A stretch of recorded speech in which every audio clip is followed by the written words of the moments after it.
Hi friends, welcome to Uma kitchen. இன்றைக்கி நம்ம ஆற்று மீன் குழம்பு வைக்க போகிறோம். அங்கே எங்கே வைக்க போகிறோன்னா நம்ம வயலில் வைக்க போகிறோம். எங்கள் சொந்த நிலத்துக்கு வந்திருக்கோம், பார்க்க வந்திருக்கோம், ஊருக்கு வந்திருக்கோம், எங்கள் சொந்த ஊருக்கு. பாருங்கள், வயல் நல்லா பசுமையாக இருக்குது. இங்கே நாங்கள் மீன் குழம்பு வைக்க போகிறோம், ஆற்று மீன் குழம்பு. இப்போ வாங்க எப்படி வைக்கிறதுன்னு பார்க்கலாம் மீன் குழம்பு. இப்போ நம்ம இந்த அடுப்பு வச்சு தான் நம்ம குழம்பு வைக்க போகிறோம். இப்போ வீட்டிலேருந்து அடுப்பு கொண்டு வந்திருக்கேன். இப்போ நம்ம விறகு அடுப்பில் தான் நம்ம சமைக்க போகிறோம். இப்போ இந்த ஆற்று மீனை நம்ம கழுவ போகிறோம். க்ளீன் பண்ணியாச்சு ஆல்ரெடி. இப்போ மறுபடியும் அலச போகிறோம். அலசிட்டு குழம்பு எப்படி வைக்கிறதுன்னு பார்க்கலாம். வாங்க பம்ப் செட்டுக்கு போவோம்.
இப்போ அதில் எண்ணெய் சேர்த்துக்கலாம்.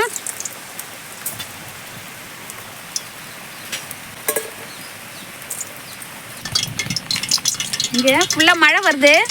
நாங்கள் மழையில் தான் நாங்கள் சமைக்கிறோம்.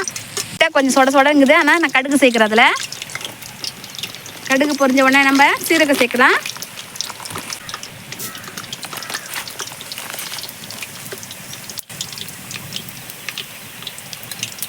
கடுகு இப்போ நல்லா வெடிச்சிருச்சு. இப்போ வெங்காயம் சேர்க்குறேன்.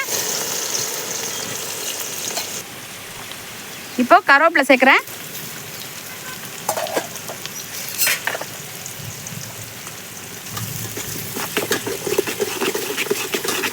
வெங்காயம் நல்லா வதங்கட்டும். வதங்கினதுக்கு அப்புறம் நம்ம தக்காளி சேர்த்துக்கலாம்.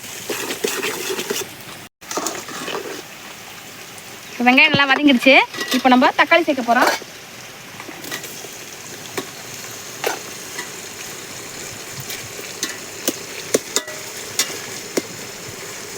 ஆல்ரெடி நான் புளியை கரைச்சி அதில் உப்பு மசாலாலாம் சேர்த்து கரைச்சி எடுத்து வச்சுருக்கேன். இப்போ நம்ம தக்காளி வதங்கின உடனே நம்ம அதில் புளி கரைச்சல் எடுத்து அதில் சேர்த்து நம்ம கொதிக்க வச்சு மீன் போட போகிறோம். இப்போ தக்காளி நல்லா வதங்கட்டும்.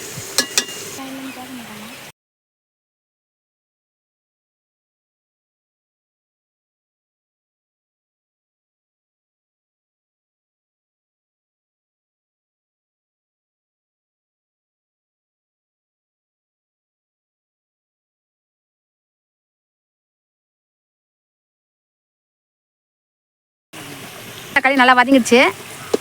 இப்போ அந்த புளி மசாலாலாம் சேர்த்து வச்சுக்கிறத எடுத்து ஊற்ற போகிறோம். இதுலேயே ஆல்ரெடி உப்பு, மிளகாத்தூள், புளி எல்லாமே சேர்த்து வச்சுருக்கேன். புளி கரைச்சல் இப்போ எடுத்து சேர்த்துடலாம். அதில்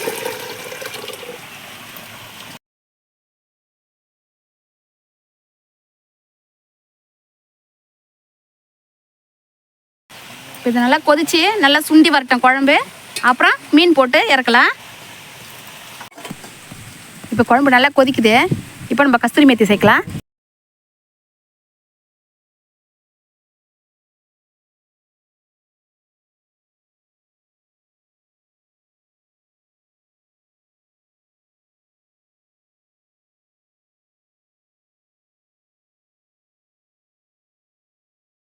குழம்பு நல்லா கொதிச்சிருச்சு. இப்போ பாருங்கள், கொதிச்சு நல்லா எண்ணெயெல்லாம் பிரிஞ்சு வந்துருச்சு. இப்போ நல்லா திக்காக குழம்பு நல்லா ஆயிடுச்சு. இப்போ போட்டுக்கலாம். மீன் போட்டு கொதிக்க வச்சுக்கலாம். இப்போ மீன் சேர்க்குறேன். கமன்னு ஒரு டேஸ்டான மீன் குழம்பு சூப்பராக இருக்குது. இப்போ மீன் போட்டாச்சு. இப்போ குண்டம் ஃபுல்லாகிடுச்சு. கொதிச்சு நல்லா குழம்பு திக்னஸாக எண்ணெயெல்லாம் பிரிஞ்சு மேலே வந்துருச்சு. அப்பா சூப்பரான ஆற்று மீன் குழம்பு வாசனையாக கம கம்மன்னு இருக்குது. இப்போ இது குழம்பு கொதிச்சவொடனே எப்போ சாப்பிட போகிறேன்னு நான் ரொம்ப ஆர்வமாக இருக்கேன்.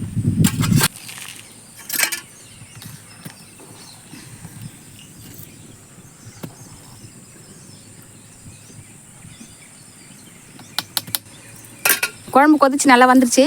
இப்போது கொத்தமல்லி தூவி அரைக்கலாம். சூப்பரான மீன் குழம்பு, ஆற்று மீன் குழம்பு ரெடி ஆயிடுச்சு பாருங்கள். மறக்காமல் சப்ஸ்கிரைப் பண்ணுங்கள், லைக் போடுங்க, ஷேர் பண்ணுங்கள்.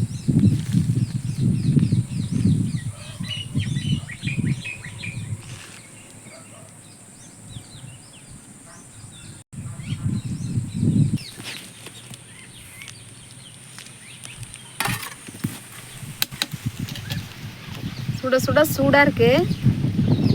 இப்போ நம்ம சாப்பிட்லாம்.